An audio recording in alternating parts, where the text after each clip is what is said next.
You can jump, you know? Every single one of these is so solid.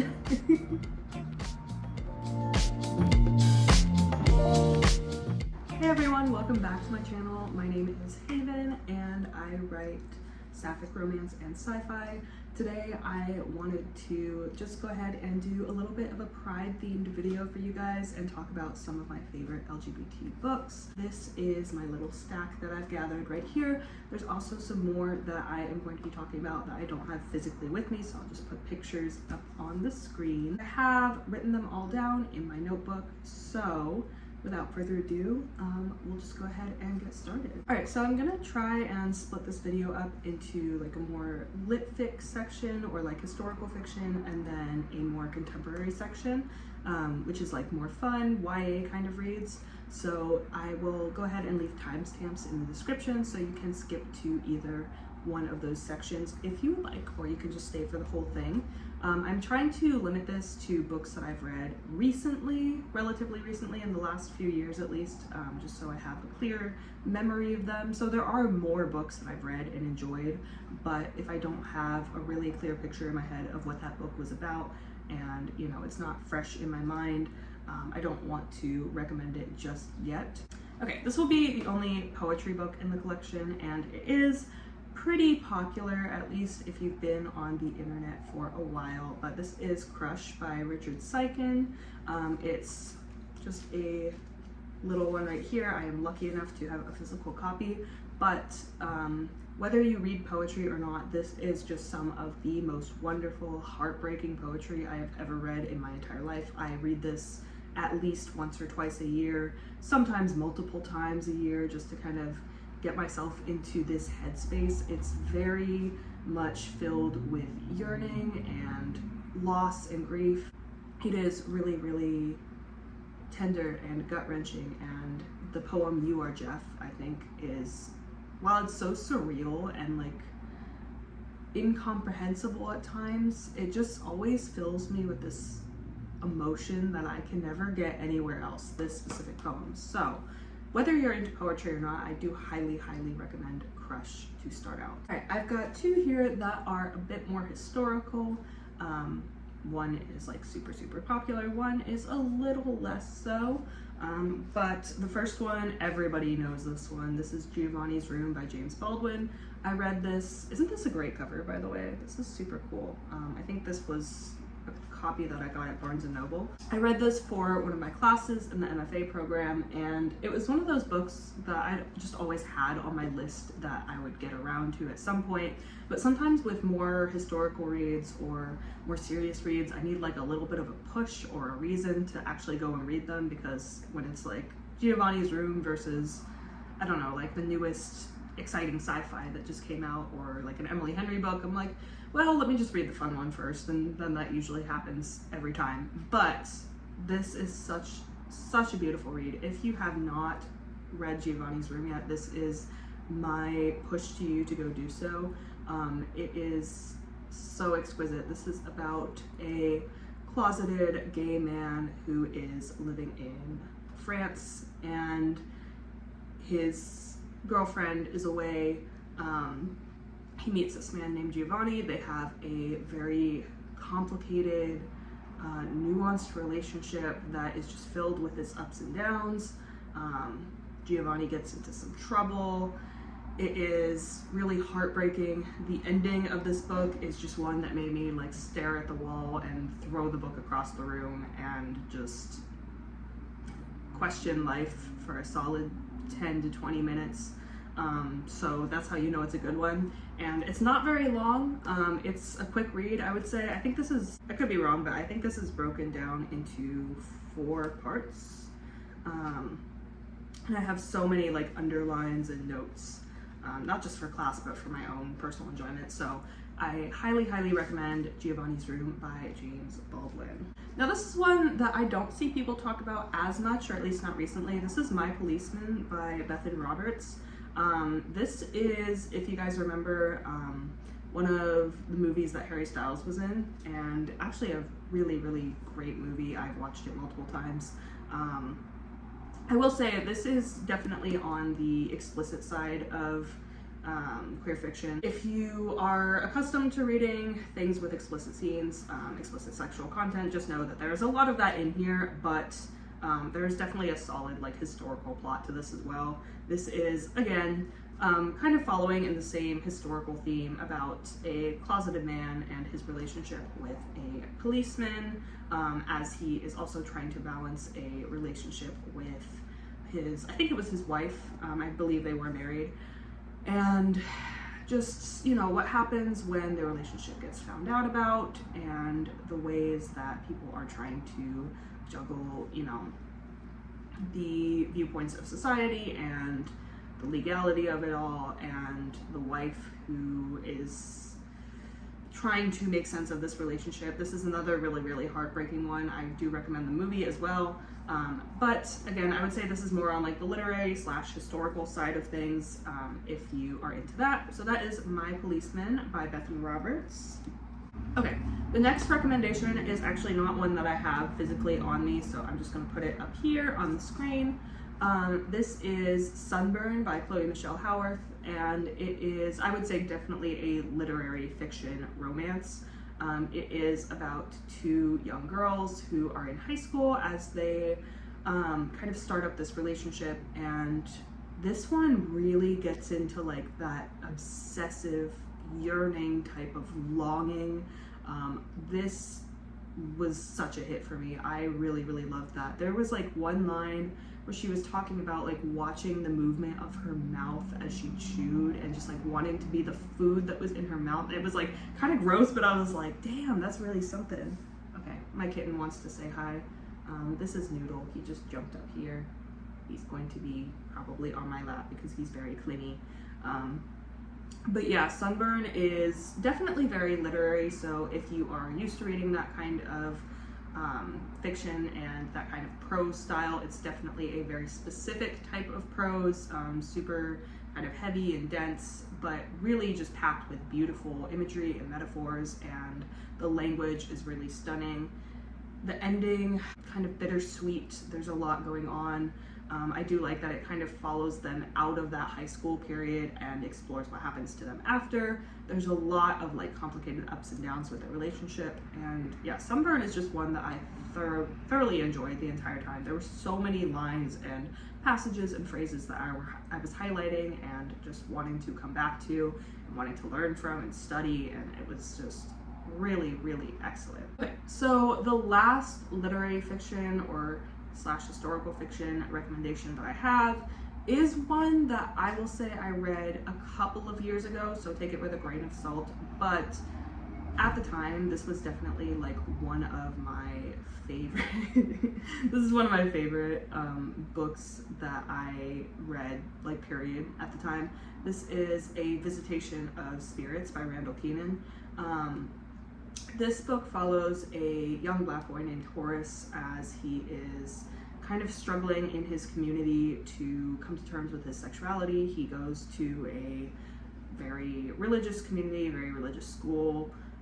His whole family is involved in the church. His cousin's a pastor. Like, there's a lot going on with the church and spirituality versus sexuality and the ways that people, you know, come to terms with their sexuality within the church, which for me, that's a huge topic that I explore all the time in my fiction because it's something I personally have dealt with. But it also kind of goes into this like mysticism of it all.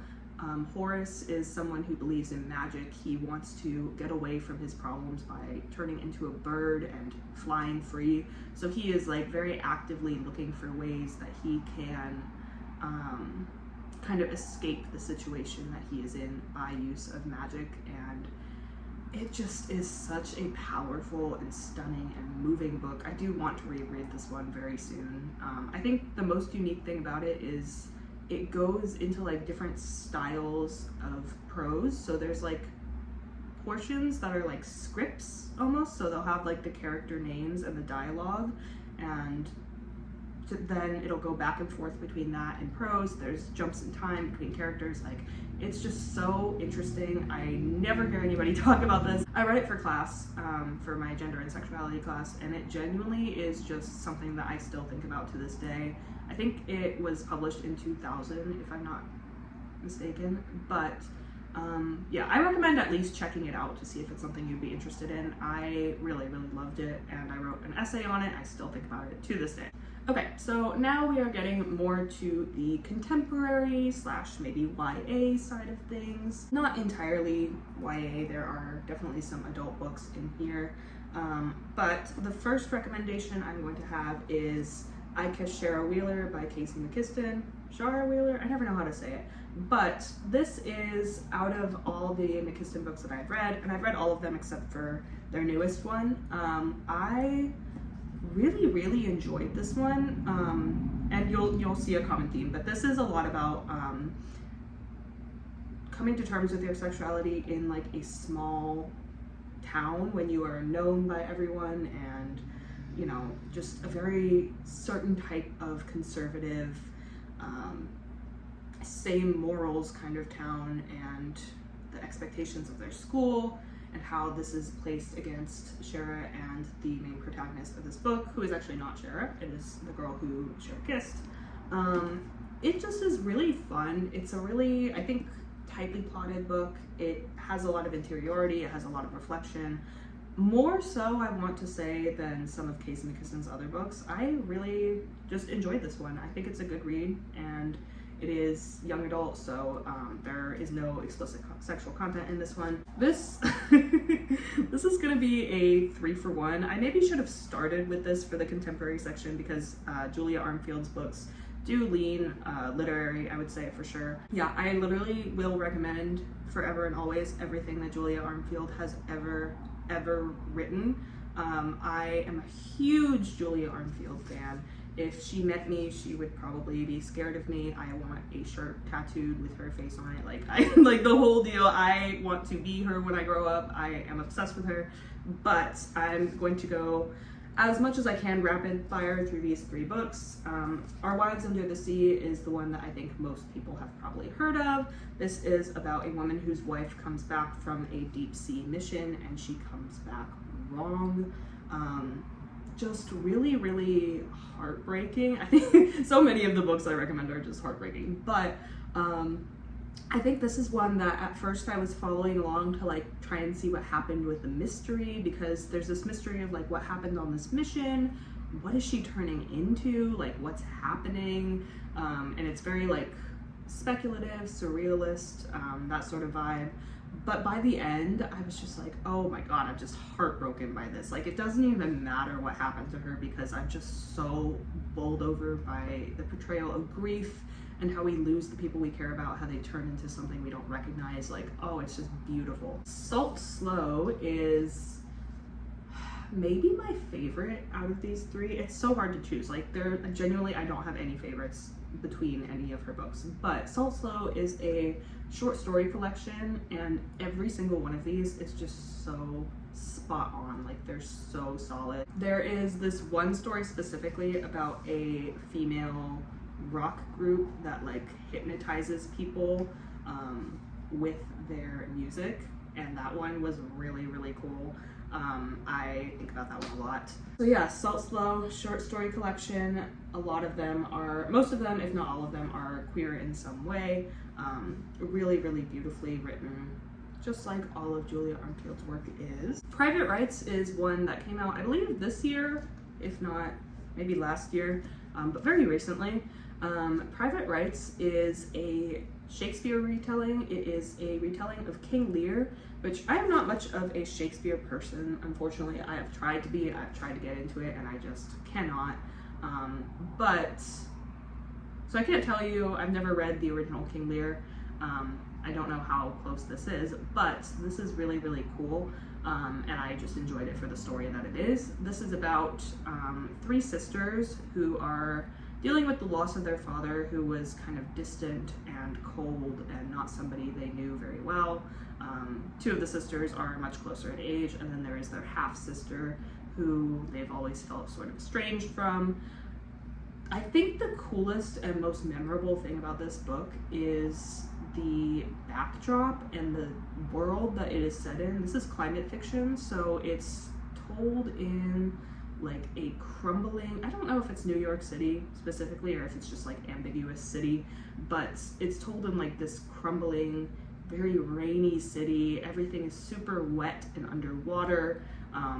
The water level has basically like risen to the tops of skyscrapers, and there's a lot of discussion about like the way that the world has built around that, and like how they have tried to act like this isn't happening, basically. I think this is a really, really sharp and smart commentary on how people just kind of go about their daily lives while the world is like actively ending. Because it really is in this book, like, and there's a sense that like people know the situation that they're in is unstable and it can't last for much longer. Like there's only so much longer the water can continue to rise, but people are still going to work, they're still taking the bus, like they're still arguing about stuff that doesn't make sense and going to coffee shops and getting annoyed when their coffee's like not right. Like it's very, very sharp commentary on the world that we live in, and I just really enjoyed this. I thought it was absolutely beautiful. It has some really, really interesting relationships between the three sisters. One is getting divorced, one has like this really, really great touching relationship with their partner. One is kind of like, you know, sleeping around, figuring things out until they meet this girl at the coffee shop where they work. It just is a really wonderful, beautiful story, and I loved this. I loved the relationships between the three sisters. I loved each of their neurosis and things that were wrong with them. Just really wonderful emotion and relationships in this book. Okay, this is another super popular one. This is If We Were Villains by N.L. Rio. Most people have heard of this book, so I'm not gonna linger on it for too long. This is dark academia. It is very similar to The Secret History. I will say, having read both of them, I enjoyed this one more.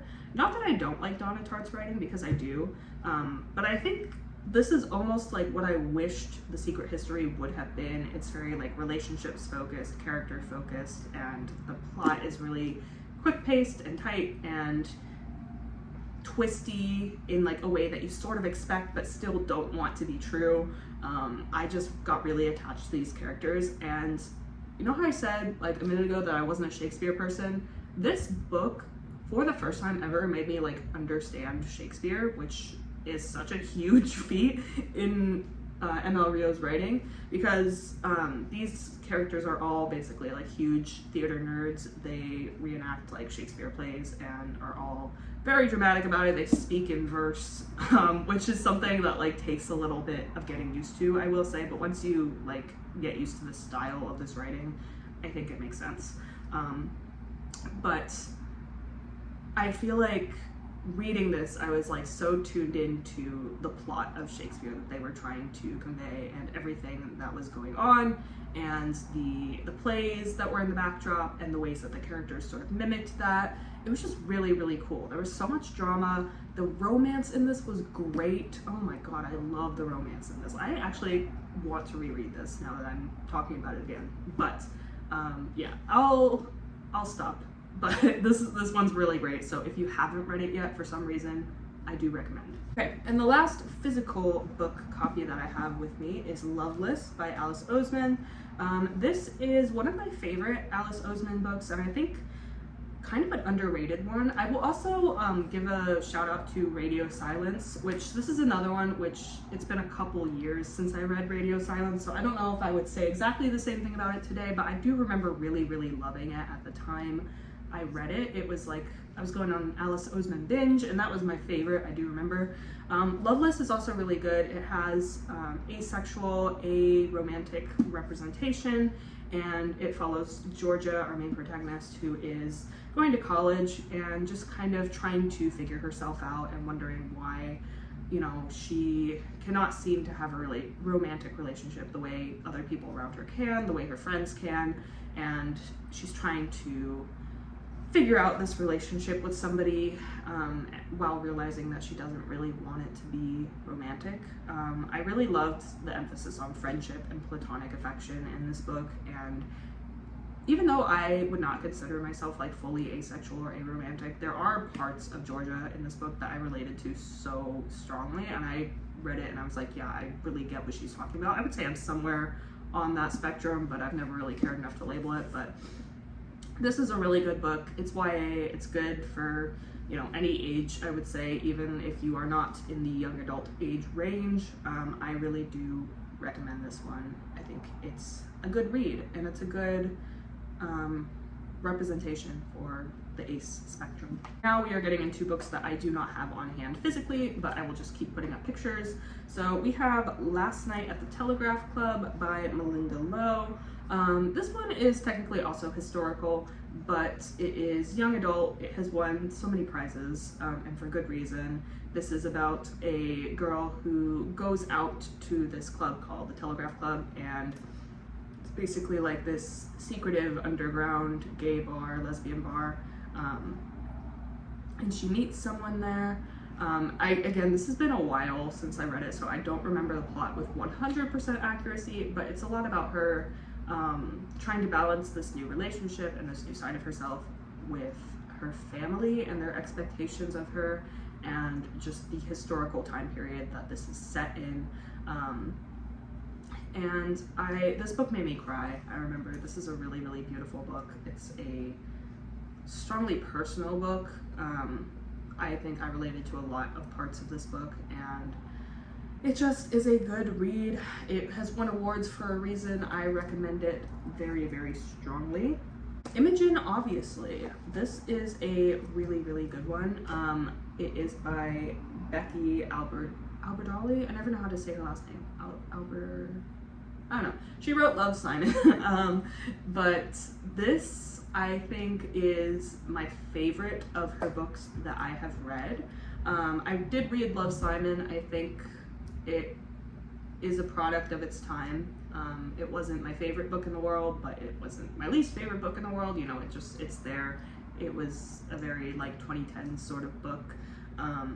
But Imogen obviously is good, and I really, really liked this one. It is young adult. It is about Imogen, who has been like a very strongly dedicated ally her entire life. All of her friends are queer. She is like tapped into all things queer, and she just like has built her identity around being like the perfect ally, basically, until she goes to college and she realizes that she might be a little bit more than an ally, and kind of how she deals with that, how she comes to terms with that. You can see a theme, I think, in all of these books that I'm recommending, but this is like really lighthearted, I would say. It's really fun. I read it in one night. I think it's super, super digestible and easy to read, and just a good time. I really liked this book. I related to a lot of it. Somebody who started out as like a super strong, dedicated ally. I think as a lot of us did. Yeah, I recommend it. It's super cute, and it looks super cute. I'm really sad I don't have like my copy with me. I'm gonna have to go buy a new one because I gave it to a used bookstore, but it is very, very good. This is one that I forgot to mention in the literary section, but We Could Be Rats by Emily Austen. This is one that I read very recently, and I really like Emily Austen's prose. I think it's really sharp and funny, and honestly pretty similar to my own style of writing. Like, I recognized a lot of myself in her. But I really, really enjoy We Could Be Rats. I think I was following like up to like the midpoint, like maybe 60-70% of the way through, and then there was a twist, which after that I did not put the book down. I was absolutely enthralled from that point. It follows our protagonist, who is contemplating suicide, so trigger warning for that. But it's a lot funnier than that makes it sound. Basically, they're like her multiple attempts at writing a letter to people, and trying to justify why she's doing it, trying to explain like her history of what was going on leading up to this day, things like that. And she just is a very like witty, funny, self-deprecating, like, but very like blunt speaker. Her voice is incredible. I really was following just for the voice. Like, I loved this character so much. I thought she was so funny. But it does get, you know, pretty heavy at parts, obviously, because you're dealing with the theme of suicide. And I think I was kind of nervous about like how it would handle that, because there are some books I've read recently that do not handle that topic with like the grace that I think it requires. And it just can be kind of heavy-handed and sometimes like harmful at worst. But I do think this one was handled really well, and I think the topic was navigated with a lot of nuance and complexity, and the relationship between the sisters in this book was incredible and just something that I was really invested in, especially by the end. I do recommend it. I'm looking forward to reading more Emily Austen books very soon. And then I only have 2 left. This one is Annie on My Mind by Nancy Garden. And I put off reading this book for so long because just based on the cover, literally nothing else, just based on the cover, I thought it was like a sad, literary leaning book that was like historical and that I was gonna cry at. I was like, okay, let me put this off. It seems heavy. I'm gonna put this off for a time when I'm prepared to deal with it. And that is just not at all what this book is. I am so surprised I don't hear more people talking about this book. This is like the sweetest young adult lesbian love story that I've ever seen in my entire life. It is so wonderful. These girls they really like feel their age. They feel like teenagers. There is a lot of like youthful joy and optimism and little petty conflicts. They're so funny too. Like, there's a lot of humor in this book. It deals with like this drama going on at school. And that pretty much spans the entire book, like this main drama that's going on at the school. But it also digs into a lot of like interesting topics with class and the ways that sexuality was perceived in, I think the 90s is when this was set. So it's interesting because it's kind of set in the time where it's beginning to be normalized and accepted, but there's still a lot of stigma around it, obviously. So kind of just the ways that they're treated by different types of people in society is really interesting. And there is a little bit of like turmoil and angst in the back half of this book, but it does have a happy ending. These characters were so cute. I loved them together so much. It's basically written as like a retrospective of letters as she is in college, looking back on this time together that they shared in high school. And like I said, it does have a happy ending. Super sweet. I love this one. I just read it and I already wanted to read it again. Like, it's wonderful. The last one is one that I actually read when I was looking for comp titles for my book that I am currently querying. I haven't talked about this too much on this channel, but I am querying a sapphic romance about 2 pop stars who have been friends since childhood, and it's very much based on like 2010s boy band culture, kind of flipping for a sapphic audience. And the book that I read as a comp, which I did not know this book existed before I wrote my book, but this is If This Gets Out by Sophie Gonzales and Cale Dietrich. And I really enjoyed this. I thought this was so much fun, and I was kind of like worried going into it because I was like, damn, this seems so similar to the book that I wrote, but I do think our plot's going very different directions and deal with a lot of different things. But this is very much like a boy band romance. It's young adult. I think I was really impressed, almost most of all, by the amount of research that went into like the music industry and the way that pop stars are treated, and just like you could tell that it was well researched and well fleshed out. Everything seemed very realistic. All of these boy band members like had very distinct personalities. They were memorable. They felt real. They had some of them like very serious issues that they were dealing with. You know, there was like drugs and alcohol, and kind of the pressures that are put on young boys in the music industry. I thought it was really interesting, really well done. I really liked the main romance between the 2 young boys who were in this band, and kind of the ways that they navigated like wanting to come out versus being kind of shut down by their people in charge. It's very much like a 2010s boy band romance. So if you're not into that, I don't know, you either are or you aren't, but I really liked it. I thought it was super fun.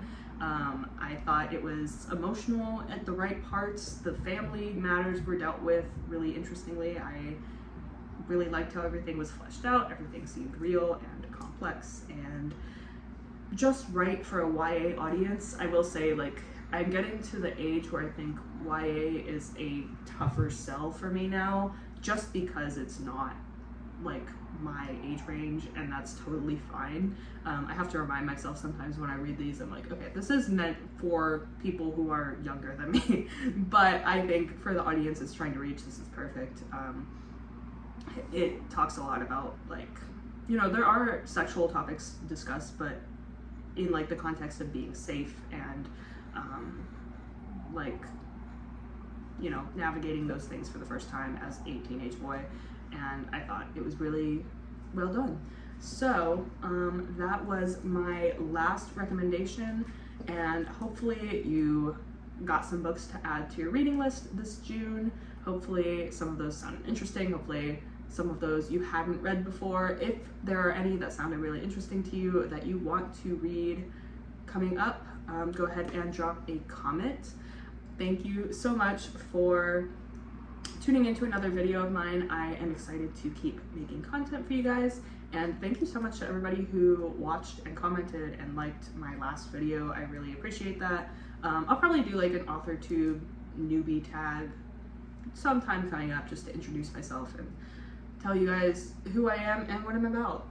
But that was a little sneak peek of my reading taste for this June. I hope you guys all have a really great Pride Month, and that you go out and you get to celebrate in whatever way works for you, whether that's reading or going to a parade or going to a bar, all of the above.